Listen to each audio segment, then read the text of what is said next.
There's so much to see in Ipoh. I was living there for more than 15 years. That was during my formative years. I attend my primary school, secondary schools over there. Some of the places are so familiar to me, and now I found that there are places that is totally new to me. Now recently I went back to Ipoh and had a 2-night stay. In this video, let me show you what I've seen and what I've done in Ipoh. There are many caves in Ipoh because there are limestone hills all over. And out of all this, Perak Cave Temple is the most significant one. Just next to the parking area, there is a pond with a statue of Qing Xin Ling right at the center.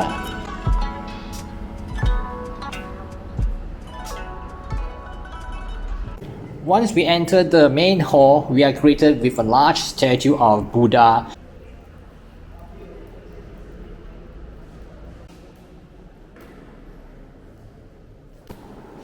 And if you look further in, you find that there are many stunning natural limestone formations, and also there are many statues of various deities.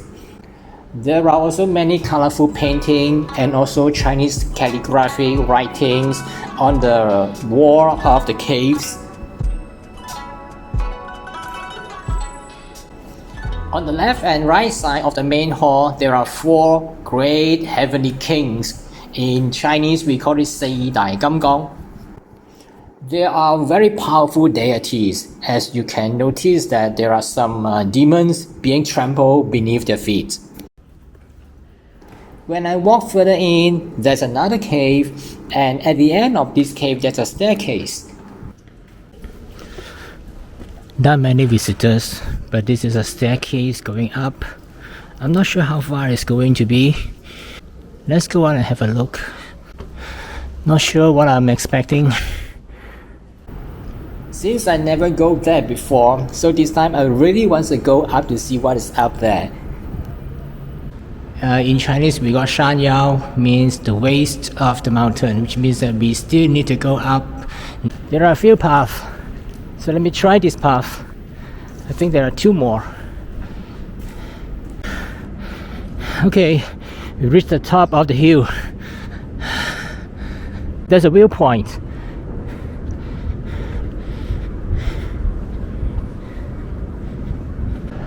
This highest point of the Perak Cave is called Wang Zhuang Tai.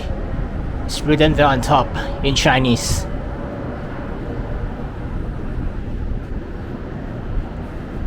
Nice view of Ipoh. You need to take a little bit of effort.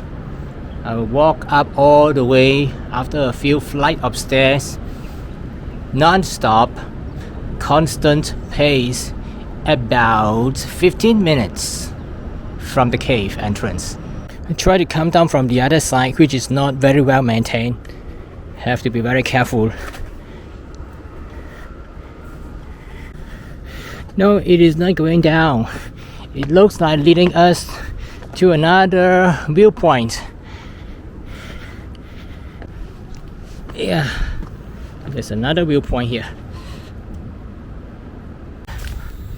There are a few paths I can follow to go down, but I've decided to take the original road that I came up because I think my wife is waiting me down there. I don't want her to wait for me for too long.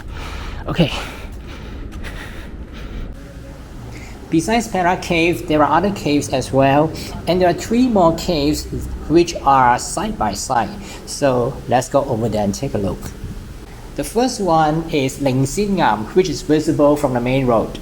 It is a relatively new one compared to the other 2, and it was established in 1967. This temple is mainly dedicated to the God of Mercy, that is Qing Xin Ling.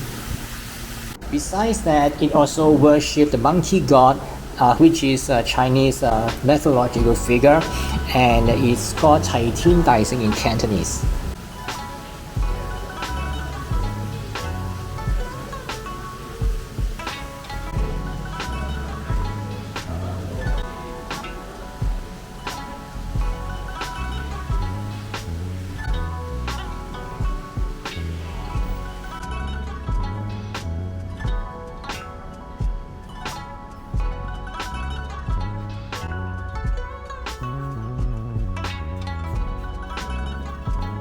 There are a mix of Buddhist and Taoist deities inside the main hall.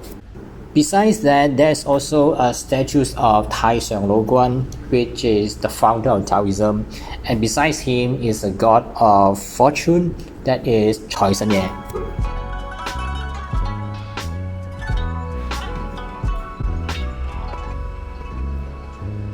On the top floor, there's a sleeping Buddha statue.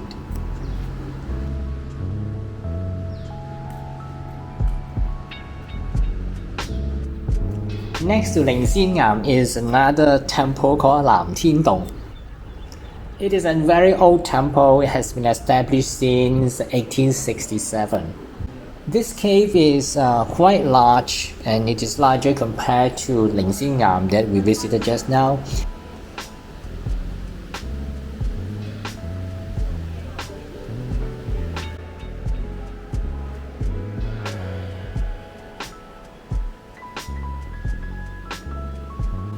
It's important to note that Tai Song Lo Guan and is often associated with another person by the name of Lao Zhi. But it's not exactly the same, because Lao Zhi is a historical figure. It is known as the founder of Taoism, while Tai Song Lo Guan is a deified version of Lao Zhi in Taoist mythology. And it is very easy to recognize him, as he is usually portrayed riding on an ox.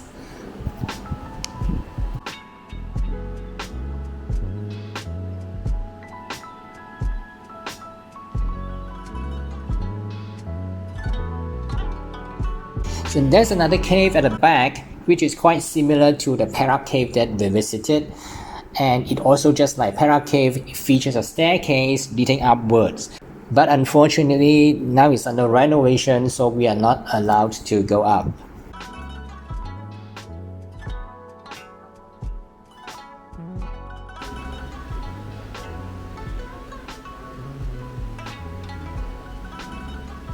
There are several levels at the left side of the main hall, and over here we are able to go up several levels.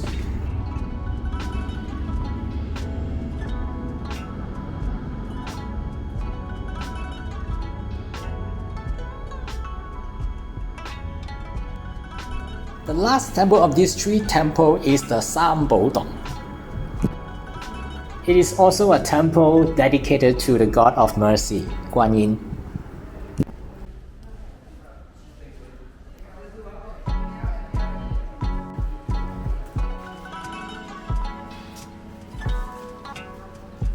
And at the main hall, there are also the four heavenly kings. The Sei Dai Gam Gong is there, along with numerous murals, and there are also other statues of other deities.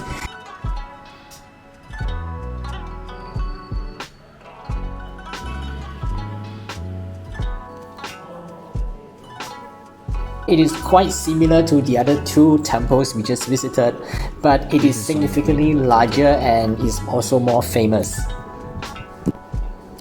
Inside the cave, there is a turtle pond where you can feed the turtles.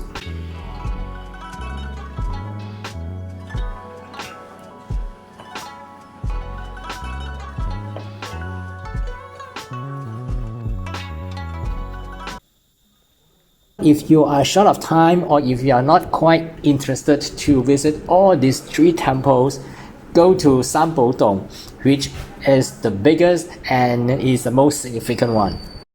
There's one more cave temple in Ipoh called Gek Lok Dong, but unfortunately it was temporarily closed. Old Town area of Ipoh has many historical buildings.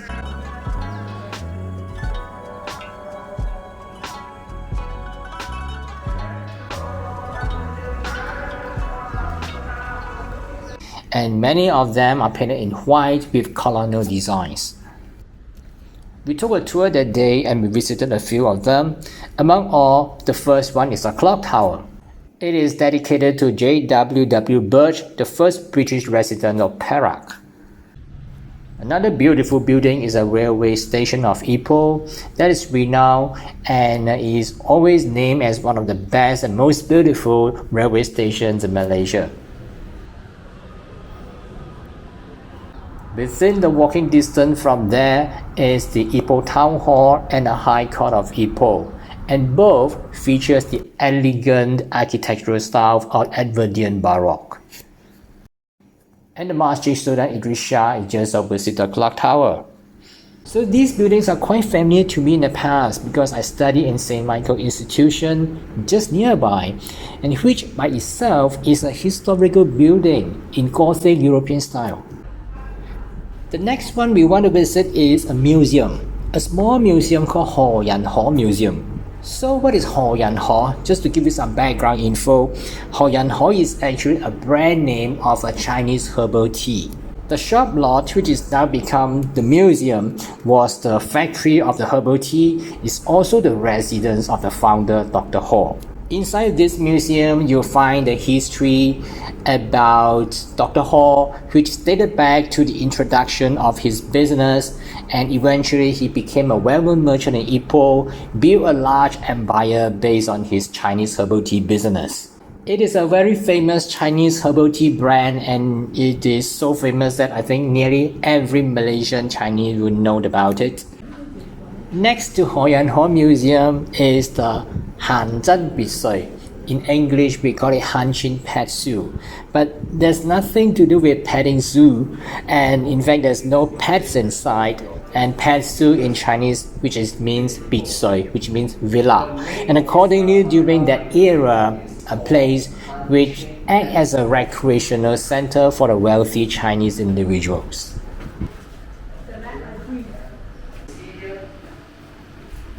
On the ground floor, there is a section dedicated to explain the process of how to get the tin mine. These are the people.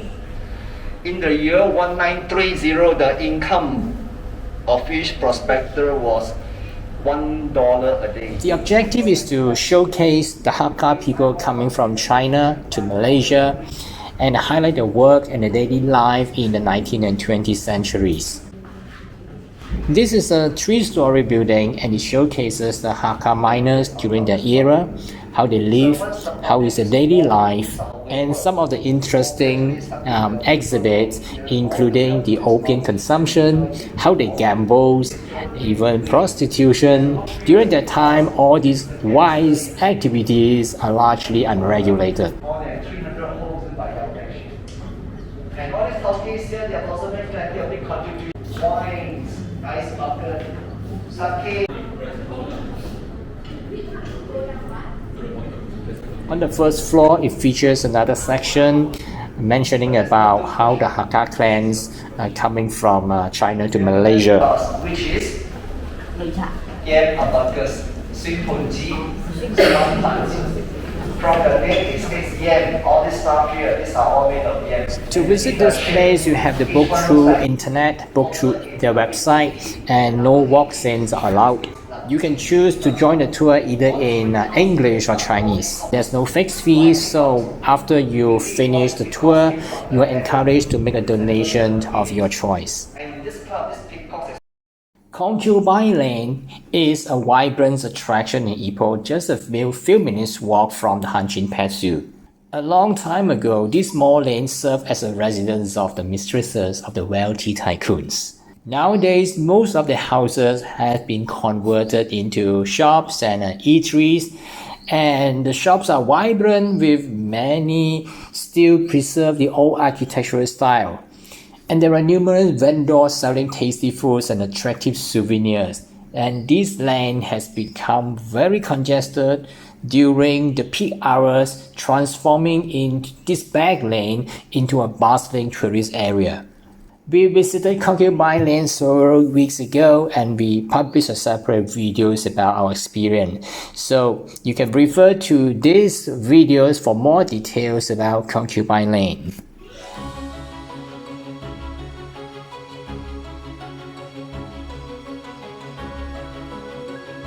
In the evening, we went to the Dr. Seenivasagam Recreational Park. It is one of the largest recreational park in Ipoh. There's a football field, more than one football field. There's a large garden which is perfect for photography. There's a children playground, and it's perfect gathering place for the locals who want to engage in all kinds of activities, be it exercise, dancing, jogging. So if you want to take a break from your hectic schedule, just come over here and relax just like the local do. Qing Xin Ling, I visited this place twice before and it is worth visiting because it is located as the foothill of a limestone hill and recreate the ambience of old Ipoh from 1960 to 1970s.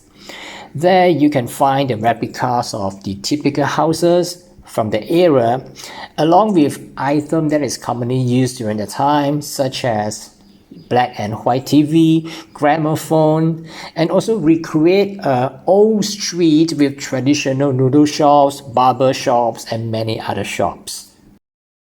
However, it's currently closed temporarily, and I hope it will reopen soon. We make a video during our last visit and you can view it here. There's a theme park in Ipoh called The Lost World, which is located at Temple, which is not very far from the city center. So if you like theme park, if you come along with a family of kids, come over to Lost World theme park. But since we didn't plan to visit this theme park, so we only want to check out the location and also the entrance ticket prices. The theme park is open from early morning until 11 p.m. And since we have no intention to go inside, we just took some photographs outside and visiting the souvenir shop. There's a very famous coffee shop in Ipoh called Kin Long Valley Changjiang White Coffee. And besides that, there are two lakes. It is Mirror Lake 1 and Mirror Lake 2. After having our coffee, we walk over to Mirror Lake 1. Outside there's a petting zoo.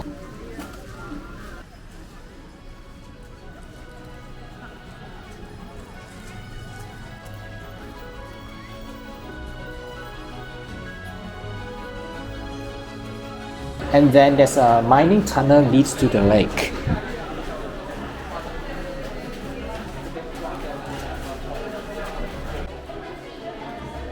But unfortunately, we are not allowed to enter Lake 1 because it was flooded.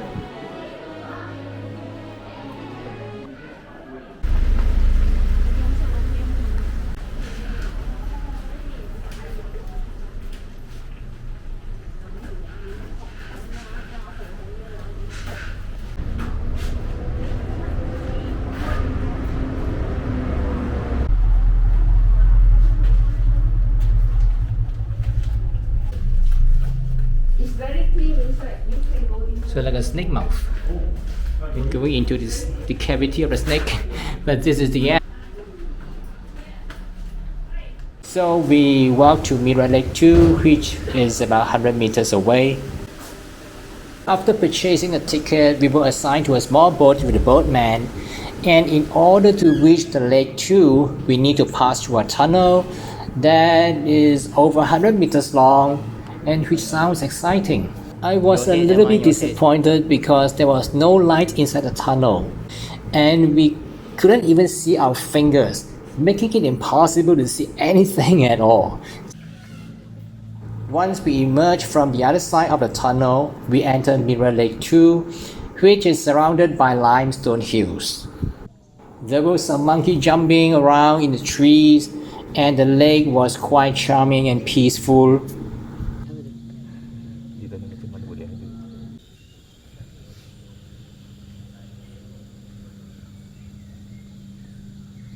But to be honest, besides the limestone formation, the trees, the lake is quite small and there's really nothing much for me to highlight.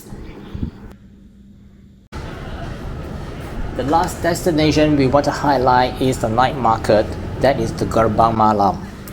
It's located in a new town with numerous restaurants and eateries nearby.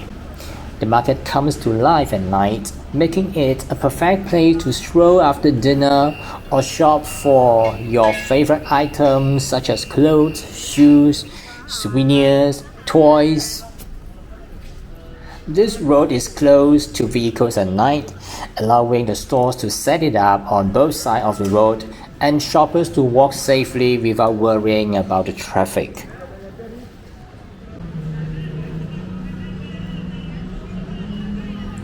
Ipoh is renowned for food, especially street food. There's so much to explore that we created two separate articles. One focused on the famous street food and the others the well-known restaurants in Ipoh. So it makes no sense to visit Ipoh just only visiting the tourist spots without experiencing the local food and dining options. Please read these two articles before planning your trip to Ipoh, and along with this guide on places to visit, I hope you will have a wonderful time in Ipoh. That's all for now, and I'll see you in the next video. Peace.